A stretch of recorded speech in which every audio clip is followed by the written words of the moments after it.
Oke, kali ini gue akan menjelaskan 4 komponen utama komputer dan 4 komponen yang ada di CPU. Kalian tahu nggak sih ada berapa dan apa aja komponen utama dalam sistem komputer? Nah, jawabannya ada 4. Apa aja sih komponen-komponennya? Nah, yang pertama ada memori atau biasanya disebut RAM.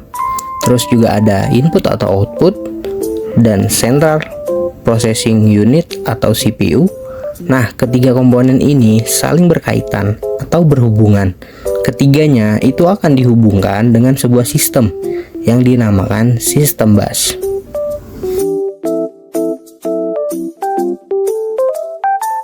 Memori ini adalah penyimpanan sementara yang digunakan oleh CPU untuk menyimpan data dan instruksi selama proses berjalan. Nah, di sini ada 2 jenis dari memori utama, yaitu ada RAM dan ROM. Lalu ada input atau output, perangkat yang digunakan untuk berinteraksi dengan komputer. Perangkat input seperti keyboard, mouse, mengirim data ke komputer, sedangkan perangkat output seperti monitor dan printer menerima data dari komputer.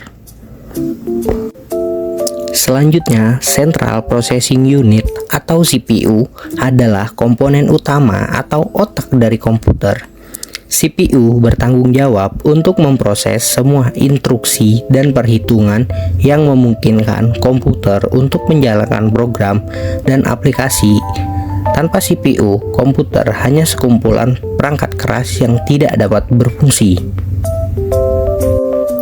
Nah, apakah kalian tahu di dalam CPU masih ada 4 komponen penting lagi? Kalau belum tahu, akan saya jelaskan. CPU terdiri dari 4 komponen penting, yaitu seperti ALU atau Arithmetic Logic Unit. Nah, komponen ini yang menangani operasi matematika dan logika. Selanjutnya ada CU atau Control Unit, yaitu komponen yang mengarahkan operasi CPU dengan mengirimkan sinyal kontrol. Lalu ada register.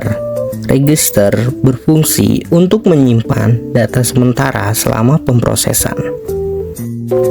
Dan yang terakhir ada sistem bus internal. Ini adalah jalur komunikasi yang menghubungkan 3 komponen utama dalam CPU, yaitu Control Unit atau CU, Arithmetic Logic Unit atau ALU, dan Register. Kecepatan dan efisiensi CPU sangat dipengaruhi oleh arsitektur dan teknologi yang digunakan dalam pembuatannya. Dengan perkembangan teknologi yang semakin canggih, dengan kemampuan multicore yang digunakan pemrosesan paralel sehingga kinerja komputer meningkat secara keseluruhan. Demikianlah penjelasan tentang 4 komponen utama dalam sistem komputer dan 4 komponen utama dalam CPU. Komponen-komponen ini bekerja bersama-sama untuk memastikan sistem dapat menjalankan berbagai tugas dan mendukung kinerja komputer secara optimal. Semoga video ini memberikan pemahaman yang lebih jelas dan bermanfaat dalam memahami dasar-dasar sistem komputer. Terima kasih sudah menyaksikan. Sampai jumpa di video berikutnya. Kalau ada